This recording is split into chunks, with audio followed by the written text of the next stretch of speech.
কোথায় তুমি? এদিকে এসো।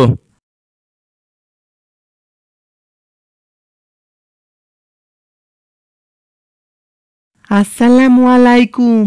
ওয়ালাইকুম আসসালাম। কি ব্যাপার, আজকে এত তাড়াতাড়ি বাসায় ফিরে এসেছো? আবার বাসায় এসে আমাদের কি ডাকছো? কারণটা কি শুনি। আরে, আমাদের খামারের যে সবচেয়ে বড় গরুটা আছে না, যে গরুটা মারা গেছিল, সেই গরুর বাচ্চাটা একা একা থাকে, মনমরা হয়ে এক এক জায়গায় দাঁড়িয়ে থাকে। তাই ভাবলাম নিয়ে আসি। রাকিব আর তোমার আদরে যদি একটু ভালো থাকে। নিয়ে এসেছো? চলো তো গিয়ে দেখি। তারা বাছুরটির কাছে যায়। রাকিব বাছুরটির কাছে যায় এবং অনেক খুশি হয়। কিন্তু তাদের দেখেও বাছুরটি খুশি হলো না, বরং নারাজ মনে দাঁড়িয়ে রইল। কি হয়েছে তোমার? বাবা মা কারোই চিরকাল থাকে না। রাকিব ও বাছুরটিকে আদর করতে লাগলো, কিন্তু তারপরেও বাছুরটির মন খারাপ। আমাদের দেখে তো তোমার খুশি হওয়ার কথা। কি ব্যাপার, আমাদের কাছে থাকবে না বুঝি? আস্তে আস্তে ঠিক হয়ে যাবে। চলো আমরা ঘরে যাই। ওই খলিল মিয়া, বাড়িতে আসো, তাড়াতাড়ি বাইরে আসো মিয়া। দেখো, আজকেও পাওনাদাররা দরজার কাছে আসছে। কি করব বলো তো? তাদের টাকাটা না দিলে তো এই শেষ সম্বল বাড়িটাও ছাড়তে হবে। আচ্ছা দাঁড়াও, আমি তাদের সাথে কথা বলে আসছি। ওই মিয়া, তোমার ফসল নষ্ট হইছে, তোমারে টাকা দিয়ে উপকার করলাম, এখন কই আমার পাওনা টাকাটা দাও। খলিল মিয়ার কোনো কিছুই বলার ছিল না। সে মন খারাপ করে তাদের কথা চুপ করে শুনতে থাকে। তোমাকে ভালো মানুষ ভেবেছিলাম, আজ কতদিন হয়ে গেল টাকার কোনো খোঁজ নেই। দরকার হয় বাড়িটা বিক্রি করে দাও। ভাই, এটাই আমার শেষ সম্বল। তবে তোমাদের টাকা আমি আগামী 6 মাসের মধ্যেই শোধ করে দেব ইনশাল্লাহ। মনে রাখো মিয়া, আবার ভুইলা যাও না। এইবার যদি টাকা না পাই, আমরা বাড়ি দখলে নিয়ে নিব। কথাটা মাথায় রাখো। খলিল মিয়া ভারাক্রান্ত মনে ঘরে চলে যায় এবং তার মেয়ে হাফসা বলে, তুমি কি খুব চিন্তিত বাবা? চিন্তা করব না মা, দেখো বাইরে লোকজন এসে দাঁড়িয়ে থাকে। বাবা, চিন্তিত হওয়া মুমিনের কাজ নয়। আর তাছাড়া তোমার ক্ষেত নষ্ট হয়েছে, এটা প্রাকৃতিক দুর্যোগ।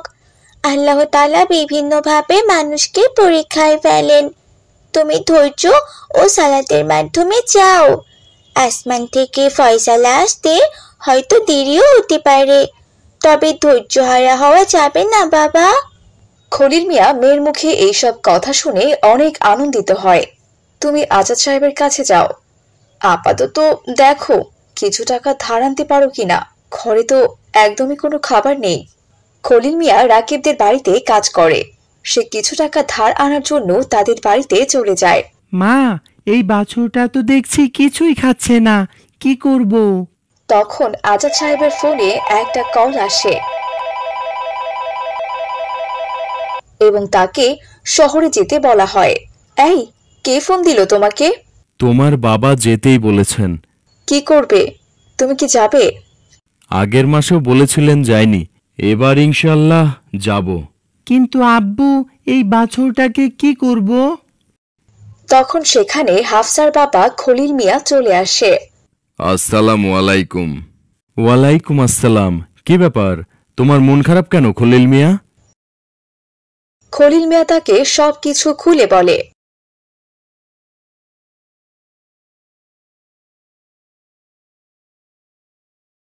আচ্ছা, আমরা কিছুদিনের জন্য শহরে যাচ্ছি। তুমি একটা কাজ করো, এই বাছুরটা নিয়ে যাও। এটা অনেক বড় জাতের, বড় হলে অনেক দামে বিক্রি করে সবার ঋণ শোধ করে দিতে পারবে। আজাদ সাহেব তাকে কিছু টাকা দেয় এবং বাছুরটাও তাকে দেয়। বাছুরটিও খলিল সাহেবের কাছে যেতেই খুশি মনে মাথা তুলে দাঁড়ায়। আমরা অনেক চেষ্টা করেছি তাকে খুশি করতে, এখন বুঝলাম ও তোমার রিজিকে আছে। দেখো না কিভাবে খুশি মনে মাথা নাড়াচ্ছে, যেন খলিল মিয়ার অনেক পরিচিত। দোয়া করবেন আমার জন্য। ফি আমানিল্লাহ। খলিল মিয়া বাছুরটি নিয়ে তাদের বাড়িতে চলে। হাফসা, হাফসা, দেখে যাও বাবা, কি নিয়ে এসেছি। বাছুরটি দেখে হাফসা ও হাফসার মা অনেক খুশি হয়ে যায়। বাবা বাবা, আমি অনেক দিন তোমাকে বলবো বলবো বলে ভাবছিলাম যে আমার জন্য একটা ছাগলের বাচ্চা কিংবা গরুর বাচ্চা নিয়ে এসো। আমি ওদের সাথে খেলাধুলা করব।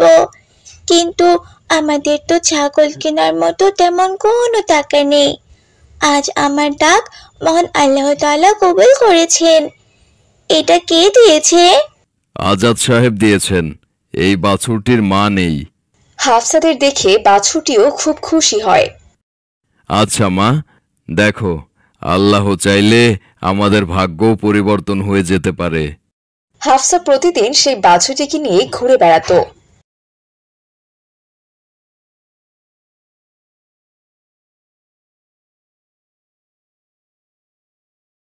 দেখতে দেখতে বাছুরটি অনেক বড় হয়ে যায়। আম্মু, আম্মু, কোথায় তুমি? এদিকে এসো তো, কথা আছে। কি হয়েছে কি? এভাবে ডাকছো কেন মা? মা, আমাদের বুলবুল কত বড় হয়েছে, কিন্তু আমি তো এখনো অনেক ছোট। তার মা এসব শুনে হাসতে থাকে। পাগলি মেয়ে আমার। মা, এটা তো গবাদি পশু, আর আমরা হলাম মানুষ। আচ্ছা মা, আমি ওকে নিয়ে একটু ঘুরে আসি, কেমন? আচ্ছা ঠিক আছে, যাও। তবে জঙ্গলের ভেতরে যেও না, ওখানে আবার একটি বাঘ থাকে। সাবধানে যেও মা। আচ্ছা আচ্ছা ঠিক আছে। বুলবুল, চল তোকে নিয়ে আজকে জঙ্গলের ভিতরে যাই। ওখানে অনেক খাবার পাবি। তো মা যে কি বলে না, এখনকার সময় কি আর ওসব বাঘটা কিছু আছে নাকি বলতো? এরপর হাফসা বুলবুলকে নিয়ে জঙ্গলে চলে যায়। বুলবুল, তুই নিশ্চিন্তে এখানে ঘাস খা। আমি এখানে এর আগেও বাবার সাথে এসেছিলাম। তখন বাঘ থাকলে তো বাবা আমায় বলতো, তাই না?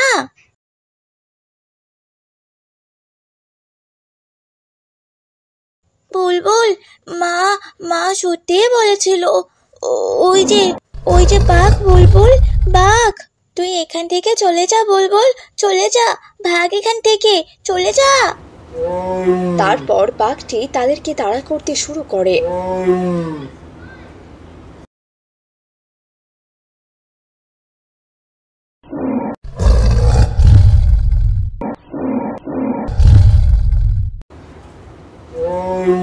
তারপর হাফসা ও বুলবুল দুজন দুই দিকে আলাদা হয়ে যায়।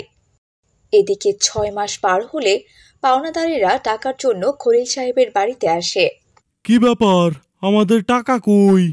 এই তো, আমার মেয়ে হাফসা আসলেই দেখতে পাবে। আমাদের বুলবুলকে বিক্রি করলে অনেক টাকা হবে, এতে তোমাদের পাওনাও মিটে যাবে।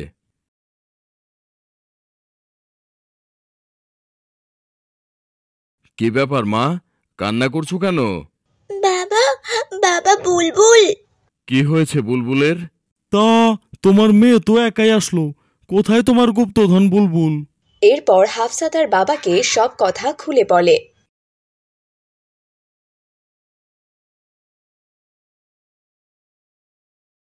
কোথায় কিভাবে পারো আমরা জানি না, কালকে আমরা তোমার জায়গা দখলে নিতে আসব।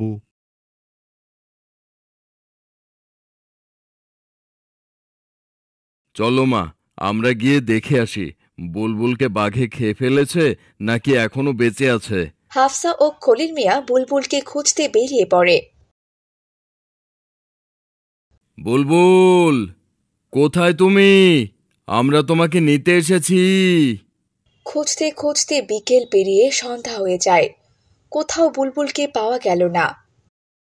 খলিল মিয়া তার পরিবারের সবাই চিন্তিত মনে বসে আল্লাহ তাআলার কাছে সাহায্য চাইতে লাগলো।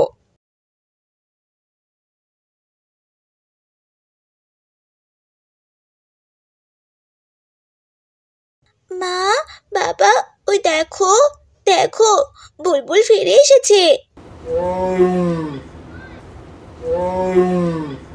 কি রে, তুই কি করে ফিরলি বাঘের হাত থেকে? তারা বুলবুলকে পেয়ে অনেক খুশি হয়ে যায়। পরের দিন খলিল মিয়া বুলবুলকে বিক্রি করার জন্য তৈরি হয়। বাবা, বুলবুলকে বিক্রি করো না। আমি বুলবুলের পিঠে করে মাদ্রাসায় যাই, আবার বুলবুলের পিঠে করে ঘরে চলে আসি। ওকে বিক্রি করে দিও না। একটু পরে পাওনাদাররা টাকার জন্য আসবে। টাকা না দিতে পারলে আমাদের এই অবশিষ্ট ঘরটাও তারা নিয়ে যাবে। হাফসা অনেক মিনতির পরেও খলিল মিয়া বুলবুলকে বিক্রির জন্য নিয়ে যায়। আমি বরং গরুটি আজাদ সাহেবকেই দেই, তিনি হয়তো এর সঠিক দাম দেবেন। খলিল মিয়া বুলবুলকে নিয়ে আজাদ সাহেবের কাছে যায়। মাশাল্লাহ, সেই বাছুরটি এখন কত বড় হয়ে গেছে। আজাদ সাহেব তার কাছ থেকে সেই গরুটিকে কিনে নেয়। বুলবুল, কাঁদিস না রে, দরজার সামনে পাওনাদার দাঁড়িয়ে। আমার কাছে কোনো টাকা নাই যে তোকে আপন করে রাখবো। খলিল সাহেবও কাঁদে আর বুলবুলও কাঁদে। খলিল সাহেব বাড়িতে গিয়ে সকলের পাওনা শোধ করে। বিকেল হলে তারা বুলবুলের জন্য কাঁদতে থাকে। এভাবেই কেটে যায় বেশ কিছুদিন।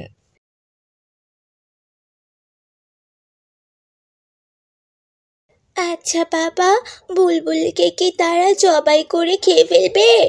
বুলবুল কি আমাদের কথা মনে করে না? আমি তো কালকে স্বপ্নে দেখেছি বুলবুল ফিরে এসেছে। জানো বাবা, এই স্বপ্ন দেখে আমি রাতে অনেক কান্না করেছি। মা, যে আমাকে দিয়েছিল তার অনেক টাকা পয়সা, আর তার কাছেই বুলবুলকে বিক্রি করেছি। বুলবুল অনেক কান্না করছিল। তখন সেখানে আজাদ সাহেব বুলবুলকে নিয়ে হাজির হয়। এই যে তোমাদের বুলবুল, তুমি রেখে আসার পরে খাওয়া দাওয়া বন্ধ করে দিয়েছে। চোখের পানি তো আটকাতেই পারি না, ভাবলাম তোমাকেই দিয়ে যাই। আমি তো টাকা ফেরত দিতে পারবো না, সব টাকা পাওনাদারদের দিয়ে দিয়েছি। না না, তোমার টাকা ফেরত দিতে হবে না, আমরা খুশি মনেই এটা তোমাকে দিয়ে দিয়েছি। হাফসা বুলবুলকে পেয়ে অনেক খুশি হয়। হ্যাঁ, আমাদের খামারে এমনিতেও অনেক গরু আছে, তবে আল্লাহ তাআলা এটা তোমাদের জন্যই দিয়েছেন। বলেছিলাম না বাবা, ধৈর্য ধরো, কষ্টের পরে সুখ রয়েছে। প্রিয় দর্শক বন্ধুরা, গল্পটি যদি ভালো লেগে থাকে তাহলে বেশি বেশি করে লাইক করো অ্যান্ড শেয়ার করো। জাযাকাল্লাহু খায়রান। আল্লাহ হাফেজ।